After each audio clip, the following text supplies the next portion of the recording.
Okay guys, I looked at the title and I'm gonna take the hint, so here we go.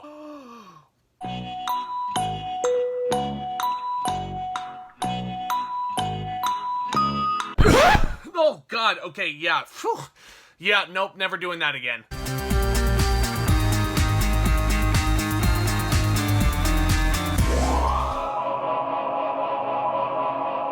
How's it going, guys? My name is Zack. I love discussing cinema and all things entertainment. I'm very appreciative that you guys clicked on the thumbnail today. I really hope you enjoy your stay, because this time around, we're looking at Don't Breathe, an instant classic from the past decade in this genre. Now, I've already reviewed Don't Breathe 2, which in hindsight, oh god, man, I'm just really am disgusted by that movie more and more. It egregiously tried to glorify the villain of this piece and make him the hero, which, considering what he does in this first film, like, why the hell would you do that? I digress, but this film was directed by Fede Alvarez. It was brought to you by the same people who brought to you the most recent Evil Dead remake. Sam Raimi is attached as an executive producer on this one, and it stars Jane Levy, Dylan Minnette, and the badass Stephen Lang. Surely this is not gonna be a blind buy.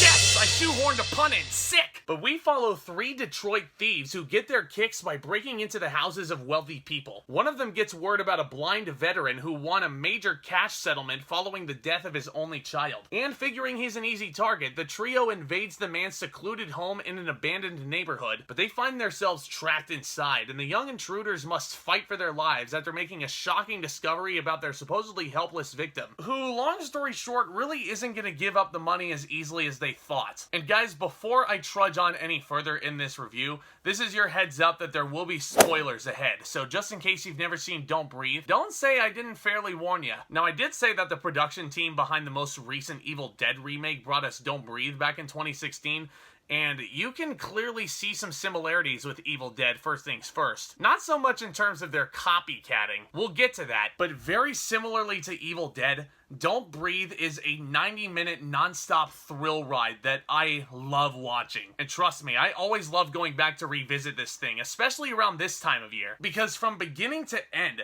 everything about Don't Breathe is just so fun to watch, but yet it can make you so uncomfortable at the same time. This thematic material really is stomach-churning. But this is also such an unconventional and unique idea for a horror movie in the 2010s, which are mostly overly dependent on the jump scares. All I'll say about the jump scares in Don't Breathe is that they're legitimate. It's not overly lazy like a big jolt of music anytime a friend taps you on the shoulder. No, on the contrary, the scares in this movie are extremely clever and, my god, suspenseful. All these technicals create such a eerie haunted house-like experience. The musical score is extremely deranged from start to finish. The camera work and the editing in this film, loads of super neat one-shots throughout this guy's house. The direction, the characters stepping on pieces of glass or creaky wood, and that's where the impeccable sound design comes into play. But all these elements put together are designed to create maximum tension. These guys want to squeeze every last drop of intensity into this movie, even in the smallest moment. And not to mention, along with these performers,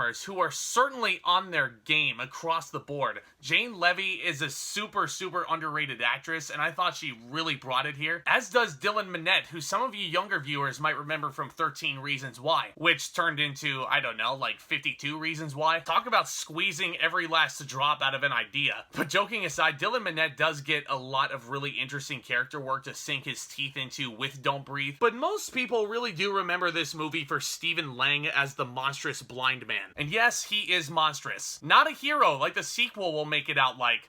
Jesus Christ, the sequel. But Lang is a total badass that you don't want to mess with in these moments of action. Think about that chase scene in the basement where he poetically turns the lights out so these robbers can't see where they're going. How poetic is that? It's leveling the playing field, if you will. This character is utterly despicable. Similar to Annie Wilkes from Misery, which I just reviewed earlier this week. She is an obsessed psycho who keeps her favorite author captive, but she is still stoutly religious. With Stephen Lang's character, he just took that cross around his neck and threw it out the window, because he's basically claiming that since there is no God, there is nothing that this character won't do to get what he wants. At least so he claims. I do believe there is a god out there. But what he does is utterly disgusting. I won't go too far into detail, but the gist of it is he's keeping this young girl captive, and this is the same young girl who basically murdered his daughter. On accident, mind you. Also, this young woman can give him a new kid in return, which is just...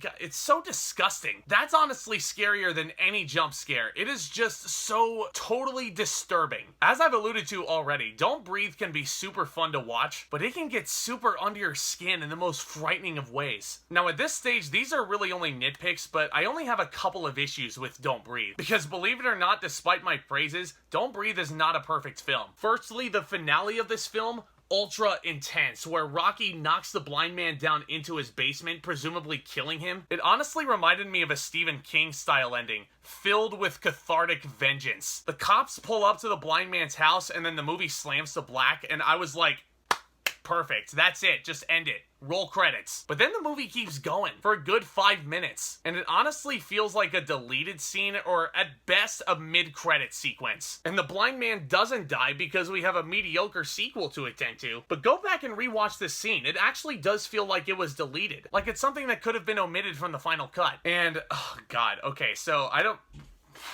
let's just say that all the comparisons that this film has gotten to David Fincher's Panic Room, those are 100% true. I mean, Money's dreadlocks and his unhinged personality just screams Jared Leto to me. And I'm not sure if those end credits, which seems like they were directly mimicking those of the opening credits of Panic Room, like, God, I don't know how I want to put this next part. But let's just say that if Panic Room was not an influence on this movie, this is perhaps the most miraculous coincidence in film history. Because there are elements of this film which legit do feel like copycat moments from Panic Room. This is something that gets under the skin of the film buff part of me, but as the casual viewer, this is a very, very fun film. Don't Breathe is absolutely something you should watch over the Halloween season. I would put it in the instant classic tier of scary films of the 2010s, and I cannot wait to revisit it for many more spooky seasons to come. I'm gonna give Don't Breathe an A. If this is one you haven't made an effort to go out and see, beware of this heavy thematic content, because this stuff is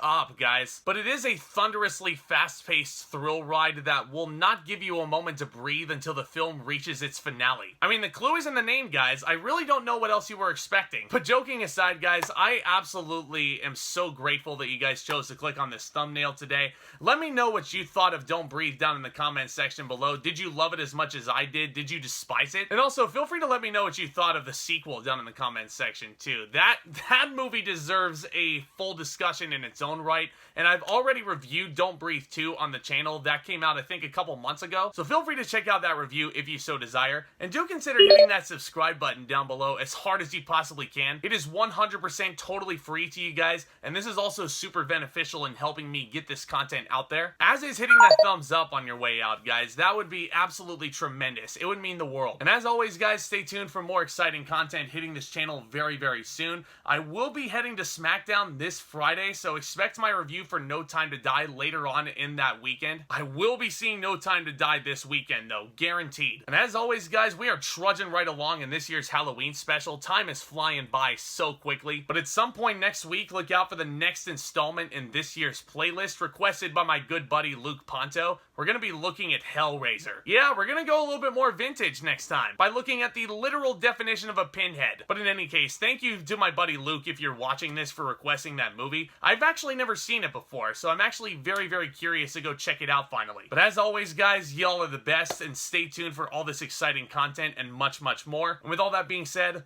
Back Talk, commence.